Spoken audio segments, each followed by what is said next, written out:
সংবিধানে ফিরে যেতে আজকের মানববন্ধন থেকে আমি বলতে চাই, প্রতিমন্ত্রী আপনি যদি 72-এর সংবিধানে ফিরে যান, আমরা চলে যাব 1400 বছর আগের সংবিধানের মধ্যে। যদি আপনি আরো যদি পিছিয়ে যান, আমরা চলে যাবো আমাদের আদি পিতা আদম আলাইহিস সালামের সংবিধানে। কোথাও কি আপনি রাস্তা পাবেন না। তাই আমি অনুরোধ করবো, আজকে মানববন্ধন থেকে বাজে কথা পাচ্ছেন, আপনাকে আমরা চেয়ার দিয়েছি, আপনি চেয়ার পেয়েছেন, চেয়ারে বসে বসে যা মজা তাই বলবেন না। আজকে মানববন্ধন থেকে আমরা সতর্ক করে দিতে চাই ওই সমস্ত এমপি এবং মন্ত্রীদেরকে। যাই হোক, সময় সংকীর্ণতার কারণে আমি আমার বক্তৃতা লম্বা করলাম না। আবারও আমি উদাত্ত আহ্বান জানাচ্ছি, আশেপাশে যারা আমার মুসলমান ভাই বাবারা আছেন, মানববন্ধনে এসে হাজির হয়ে যান। আলহামদুলিল্লাহ, সুন্দর বক্তব্য দিলেন। এই মুহূর্তে বক্তব্য দিয়ে আছেন নূরপুর জামে মসজিদের কেন্দ্রীয় মসজিদের ইমাম মৌলানা হাসান আহমদ।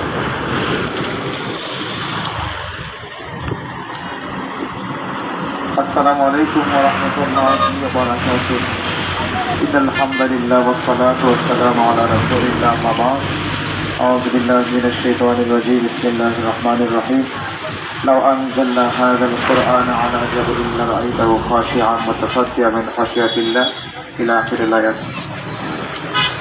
আজকের আয়োজিত হযরতপুর আহলে সুন্নাত ওয়াল জামাতের কর্তৃক আয়োজিত মানববন্ধনের সম্মানিত সভাপতি, উপস্থিত বিজ্ঞ ওলামায়ে কেরাম, মুরব্বিয়ানে আযম, যুবক ভাইয়েরা, সকলকে সালাম। আসসালামু আলাইকুম ওয়া রাহমাতুল্লাহ।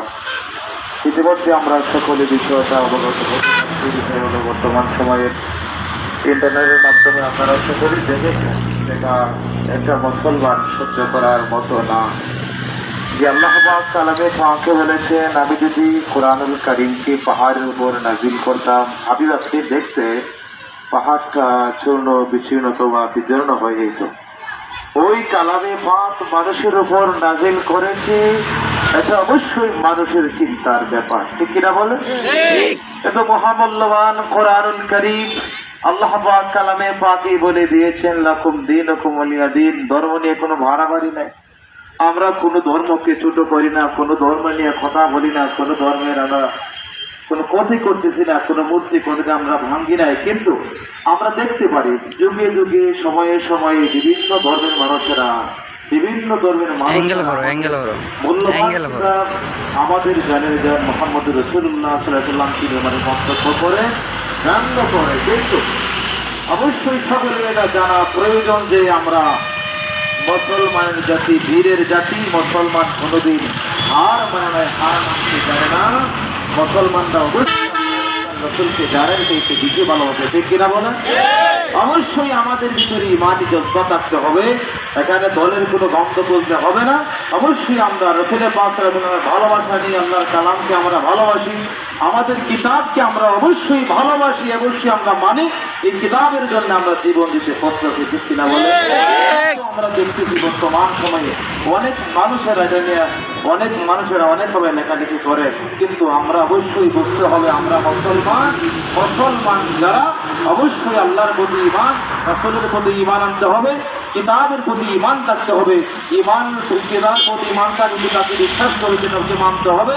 অবশ্যই যদি আপনার আমার ধর্ম গ্রন্থ কোরআনুল কারীমকে নিয়ে কোনো মানুষ চিনিমিনি খেলতে চায়, আমরা নুসরত থেকে জানিয়ে দিই, কোনো মানুষকে ছাড় দেওয়া হবে না ইনশাআল্লাহ। আল্লাহ আমাদের সকলকে বোঝার তৌফিক দান করুন, আমিন। আসসালামু আলাইকুম। আলহামদুলিল্লাহ, এই মুহূর্তে বক্তব্য নিয়ে আসছেন মোহাম্মদ মৌলানা জালালউদ্দিন।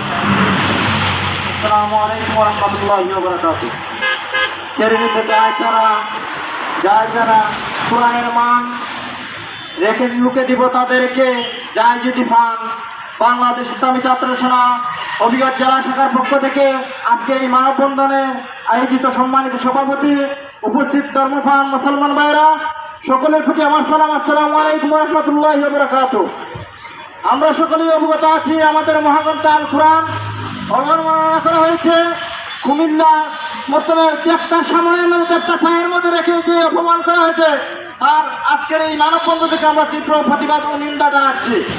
সাথে সাথে তো সরকারের প্রতি আহ্বান জানাচ্ছি যে এদেশের ধর্মপ্রাণ মুসলমান যদি রুখে দাঁড়ায়, সরকারের মস্তক পর্যন্ত আগুন জ্বলে যাবে। এবং সরকারকে বলছি এদেশের শান্তি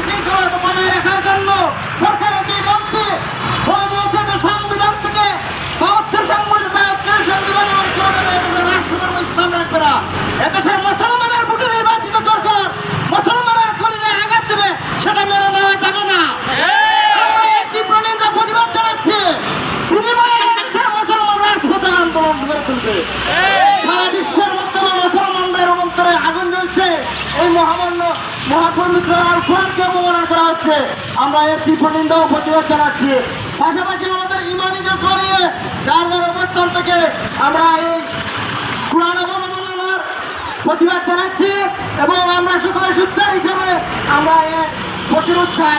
সরকার যেন অনতিবিলম্বে এর দুষ্কৃতকারীদেরকে গ্রেফতার করে দেশের আইনের আওতায় এনে শাস্তির ব্যবস্থা করে এই আহ্বান জানিয়ে আমার বক্তব্য দিচ্ছি। আসসালামু আলাইকুম। আলহামদুলিল্লাহ, সুন্দর বক্তব্য দিলেন। এই মুহূর্তে বক্তব্য দিয়ে আসছেন মৌলানা ফরজউদ্দিন আর তাহিরি সাহেব, শিক্ষক শরীফাবাদ দাখিল মাদ্রাসা। আসসালামু আলাইকুম ওয়া রাহমাতুল্লাহি ওয়া বারাকাতুহু।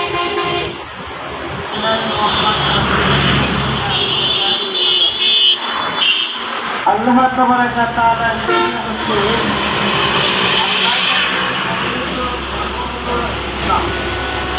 আর ইসলাম ধর্মের মহাগ্রন্থের নাম হলো কুরআনুল কারীম। সেই কুরআনুল কারীম আল্লাহ দুনিয়ার অন্য কোথাও নাযিল না করে এমন একজন নবীর উপর নাযিল করেছেন যিনি আকা মাওলা, যিনি হুজুর সাল্লাল্লাহু তাআলা আলাইহি ওয়াসাল্লাম, যেই নবী না হলে আসমান জমিনের কোনো কিছু হইত না। আল্লাহ রাব্বুল আলামিন সেই নবী মুহাম্মদুর রাসূলুল্লাহর উপর পবিত্র কোরআন শরীফকে নাযিল করিয়াছে। যেখানে কালামুল্লাহ শরীফকে অবমাননা করা হয়েছে, সেখানে আমার নবী মুহাম্মদ রাসূলুল্লাহ সাল্লাল্লাহু তাআলা আলাইহি ওয়াসাল্লামকে বাদ দেওয়া হয় নাই। কুরআন কারীমকে অবমাননা করা হয়েছে, দুনিয়ার কোনো মুসলমানকে বাদ দেওয়া হয় নাই। আল্লাহ বলেছেন কাতালান নাসা জামিআ, যেমনিও একটা মানুষকে কতল করলে সমস্ত মানুষকে কতল করা হয়, তেমনিও একটা কুরআন শরীফকে অবমাননা করা মানে সারা দুনিয়ার কুরআনকে অবমাননা করা। আমরা সেই অবমাননার শাস্তি চাই কি চাই না? চাই না। সরকার বাহাদুরের কাছে আমার আজকের প্রথম থেকে আবেদন থাকতো, সেই ব্যক্তিকে, সেই জাতিকে, সেই গোষ্ঠীকে বাংলার জমিনে ফাঁসিতে ঝুলাইয়া প্রকাশ্যে শাস্তি দেওয়ার ব্যবস্থা করো। অন্যথায় সেই বাংলার ঘরে ঘরে আগুন জ্বলতে পারে, অন্যথায় সেই বাংলার ঘরে ঘরে শাহজালালের তলোয়ার চলতে পারে, অন্যথায় সেই বাংলার ঘরে ঘরে তিতুরের তলোয়ার চলতে পারে। সরকারকে জানিয়ে দিতে চাই, যদি আমরা এর সুস্থ বিচারের সমাধান না পাই তাহলে আমরা রাজপথ কোনো অবস্থাতেই ছাড়বো না। আমাদের উচ্চতন কর্মকর্তাদের কাছ থেকে যদি আমাদের কোনো কর্মসূচি আসে তাহলে আমরা বাস্তবায়ন করতে রাজি আছি কিনা? সরকার বাহাদুরের কাছে আরেকটি প্রশ্ন, আপনি ধর্মীয় সরকার, আপনি সুন্নিয়তের সরকার, আপনি শাহজালালের পক্ষের সরকার, শাহজালালের বাংলাদেশের সরকার, সেই শাহজালালের বাংলাদেশের মধ্যে কোরআন শরীফ অবমাননা করবে, আপনি বসে বসে দেখবেন, কোনো বিবৃতি দিবেন না। এটা বাংলার জনগণ সহ্য করতে পারে না, এটা বাংলার জনগণ কোনো অবস্থাতেই সহ্য করতে পারে না, এটা বাংলার মুসলমান সহ্য করতে পারে না। সরকার বাহাদুরের কাছে আরেকটি আবেদন আমার, আপনার একজন মন্ত্রী বলেছেন বাংলাদেশের মধ্যে রাষ্ট্র ধর্ম ইসলাম রাখবে না। হ্যাঁ, আপনার কাছে আরেকটি আবেদন, ওই এমপি বা মন্ত্রী হোক না কেন, ওকে বাংলার জমিনে প্রকাশ্যে ফাঁসি দেওয়ার ব্যবস্থা করুন। ধর্মপ্রাণ ইসলামপ্রাণ মুসলমানরা ওকে ছাড় দিবে না। এখনো সময় আছে, আপনি মিডিয়াতে বলেছেন, ফেসবুকে এসে বলেছেন, আমরা দেখেছি, অনতিবিলম্বে যদি আপনার ক্ষমার ব্যবস্থা না হয় তাহলে বাংলার সুন্নি মুসলমান, বাংলার ইমানি মুসলমানরা তুমি মুক্তি হাত পাগুলি টেনে টেনে জমিনে রেখে দিবে। পরিশেষে ধর্ম মন্ত্রণালয়ের কাছে আমি আবেদন করব, আপনারা কি আপনাদের চোখে এগুলা দেখেন না? আপনাকে ধর্মমন্ত্রী আমরা কেন বানাইছিলাম? ধর্মের নিরাপত্তা হওয়ার জন্য, কোরআনের নিরাপত্তা হওয়ার জন্য। আমাদের কোরআনের নিরাপত্তা কোথায় হলো? জবাব চাই। পরিশেষে প্রশাসনের কাছে বিনয়ের সাথে অনুরোধ করছি, কে বা যারা যেই জাতি এই কাণ্ড ঘটিয়েছে তাদেরকে উপযুক্ত শাস্তির ব্যবস্থায় এনে মুসলমান জনগণের মনে শান্তি দেওয়ার জন্য এই বলি আমি আমার বক্তব্য এখানে শেষ করছি। আসসালামু আলাইকুম ওয়া রাহমাতুল্লাহি ওয়া বারাকাতুহু। আলহামদুলিল্লাহ, সকলে তাকবীর, নারে তাকবীর। আল্লাহু আকবার।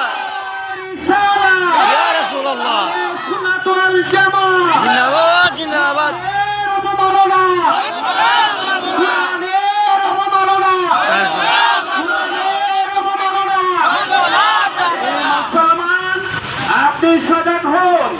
এই মুসলিম বীরের জাতি আর কত ঘুমিয়ে থাকবে?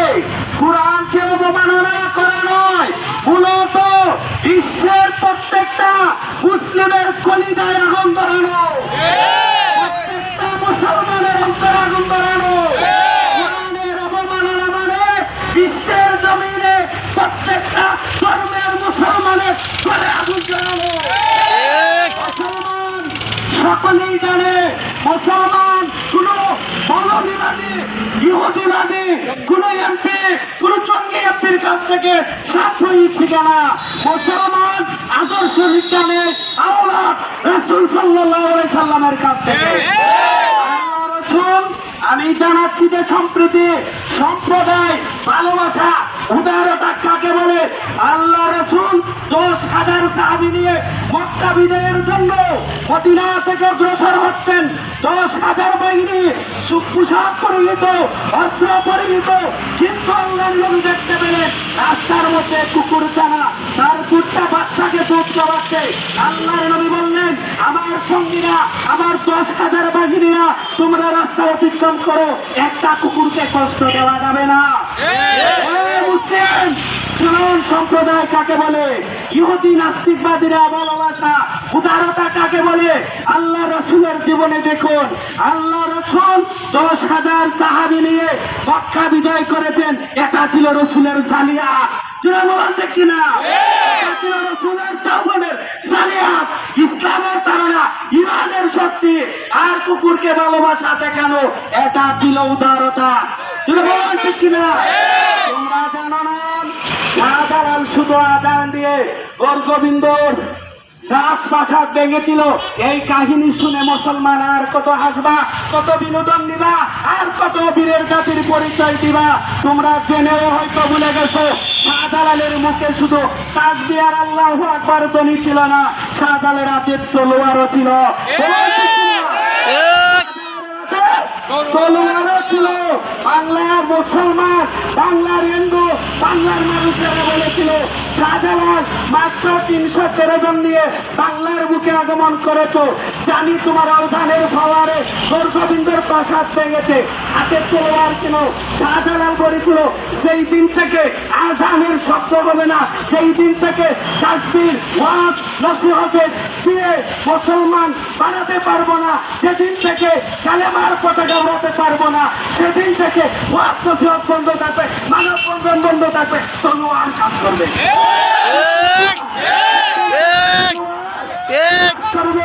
সেদিন থেকে তলোয়ার কাজ করবে। আমরাও জানিয়ে দিতে চাই, শাহজালাল নাই, কিন্তু শাহজালালের তলোয়ার এখনো শাহজালালের ভক্তের ঘরে শান দেওয়া হয়। মুসলমান তুলাবাদ করা ঠিক কিনা? শাহজালালের তলোয়ার এখনো শাহজালালের ভক্তের ঘরে শান দেওয়া হয়। এটা কুরবানি দেওয়ার জন্য শুধু নয়, আজও যদি আমাদের মানব বন্ধনে কাজ না হয়, আজও যদি আমাদের ওয়াজ নসিহতে কাজ না হয়, আজও যদি মুসলমান জাগ্রত না হয়, শুনে রাখবে, এই তরবারি বেশি দিন নয়, এটাও মুসলমানের হাতে উঠবে। প্রয়োজন হবে ইসলামের কায়েমের জন্য আবারও তলোয়ার উঠবে, আবারও তলোয়ার। আমি বলতে চাই, এখনো সময় আছে। বাংলাদেশের প্রত্যেকটা ধর্মে শান্তিতে থাকুক, প্রত্যেকটা ধর্মের মানুষ শান্তিতে তাদের ইবাদতখানা অনুষ্ঠান করা চলবে, এটা ইসলাম আমরা শিক্ষা নিয়েছি। কিন্তু কোরআনের অবমাননা হয়েছে, এই বিচার যদি অতি বিলম্ব না হয়, তাহলে শুনে রাখবেন, এই নির্বাচনে পাশ করার জন্য শাহজালালের মাজার জিয়ারত করতে হয়। ওই শাহজালালের দোয়া, ওই শাহজালালের ইহসানের বিনিময় ক্ষমতা থেকে নামতেও বেশি সময় লাগবে না, ক্ষমতা থেকে নামতেও বেশি সময় লাগবে না। মুসলিম বীরের জাতি এটা কিয়ামত হলে স্মরণ রাখবে, কোন সময় কি হয়েছে, এখনো সময় আছে। কোরআনের অবমাননা যে বা যারা এই ঘটনায় জড়িত, তাদেরকে আইনের আওতায় এনে সাম্প্রতিক শাস্তি দিয়ে, প্রকাশ্যে শাস্তি দিয়ে, বাংলা আরেকটা ইহুদি না যারা দেখো যে কোরআনের অবমান করলে এই বাংলা অবমান করলে বাংলার মুসলিম মেনে নেয় না। উপর দিয়ে আকাশ না করলে চুলের হালকা অপমান down করলে হবে। বাংলার মুসলিম মেনে নেয় না। আমি আমার বক্তব্য শেষ তোমার করলাম। ক্যামেরার আসসালামু brightness আলাইকুম। দেবো, এই যদি down মুহূর্তে হয়। আজকের মানববন্ধনে বন্ধ করিয়া, বন্ধ বক্তব্য পেশ করবেন হযরত মাওলানা সাইদুদ্দিন সাহেব, সুপার শেরবাবা দাখিল মাদ্রাসা। নিজেরটা ডাউন নিজেরটা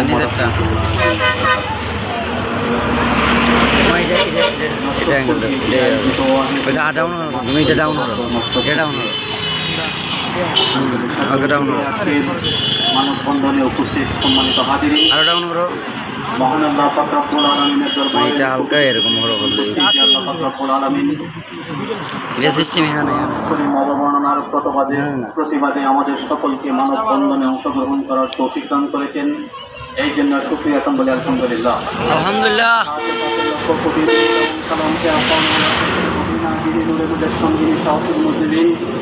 যিনি আনিসুল গায়বিন, যিনি রাহমাতুল আলামিন, যাকে সৃষ্টি না করলে লাউলা কালামা খালাকুল আফলাক, আল্লাহ পাক রব্বুল আলামিন এই সৃষ্টি জগতের কিছু সৃষ্টি করতেন না। সেই নবী করিম রাউফুর রহিম সাল্লাল্লাহু আলাইহি সাল্লামের প্রতি লক্ষ কোটি দুরূদ এবং সালাম সাল্লাল্লাহু আলাইহি সাল্লাম।